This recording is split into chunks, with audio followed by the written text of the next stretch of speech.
महाराष्ट्र स्वागत आहे तुमचं आपल्या योजना करो या लोकप्रिय यूट्यूब चॅनलवरती। तर एकंदरीत मित्रांनो, पीएम किसान आणि नमो शेतकरी च्या माध्यमातून देण्यात येणाऱ्या हप्त्यामध्ये काय मोठा बदल करण्यात आले आहेत या संदर्भात सविस्तर माहिती आपण जाणून घेणार आहोत। खरंच काय मोठा बदल करण्यात आले आहेत, काय काय कामे करायची आहेत या संदर्भात सुद्धा माहिती घेणार आहोत। तत्पूर्वी आपल्या यूट्यूब चॅनलला तुम्ही सबस्क्राइब केलं नसेल तर सबस्क्राइब बटन दाबा, बेल आयकॉनला ऑल प्रेस करायला विसरू नका। तर एकंदरीत मित्रांनो, पीएम किसान योजनेच्या माध्यमातून सुरू करण्यात आलेली नमो शेतकरी महासन्मान निधी योजना या योजनेच्या हप्त्यासाठी पण काय कामे करायची आहेत का, कामे करावी लागणार आहेत का, तर एकंदरीत सविस्तर माहिती पाहण्यापूर्वी आपल्या यूट्यूब चॅनलला सबस्क्राइब केल्यानंतर डिस्क्रिप्शन बॉक्स मध्ये दिलेल्या लिंकला नक्की विजिट करा।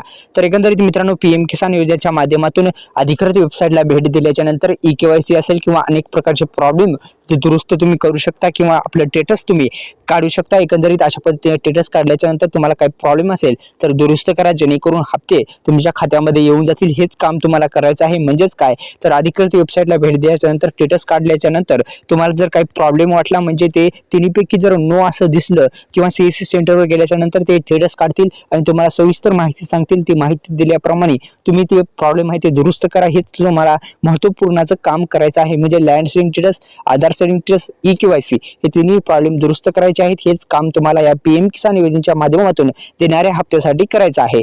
एकंदरीत मित्रांनो, पीएम किसान योजनेच्या माध्यमातून आतापर्यंत 18 हप्ते देण्यात आले आहेत। 5 ऑक्टोबर 2024 रोजी शेतकऱ्यांच्या खात्यामध्ये जे हप्ता आहे ते हप्ता टाकण्यात आलेला होता। एकंदरीत 4000 रुपये टाकण्यात आले होते।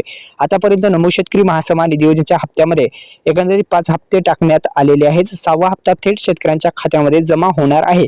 आणि नवीन नियमानुसार काल न्यूजवर मी पाहत होतो की शेतकऱ्यांच्या फक्त कुटुंबातील एकाच व्यक्तीला लाभ मिळणार म्हणे, असा एक नियमावली निघालेली आहे, असा जे बातम्यावर दाखवत होते। तर खरंच आहे का याच्या संदर्भात सुद्धा आपण व्हिडिओ आणणार आहोत।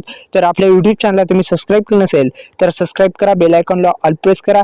तर मित्रांनो, हेच तुम्हाला दोन्ही तिन्ही कामे जे आहेत ते पूर्ण करायचे आहेत। तर आपल्या यूट्यूब चॅनलला सबस्क्राइब केल्याच्या नंतर डिस्क्रिप्शन बॉक्समध्ये दिलेल्या लिंकला नक्की विजिट करा। धन्यवाद।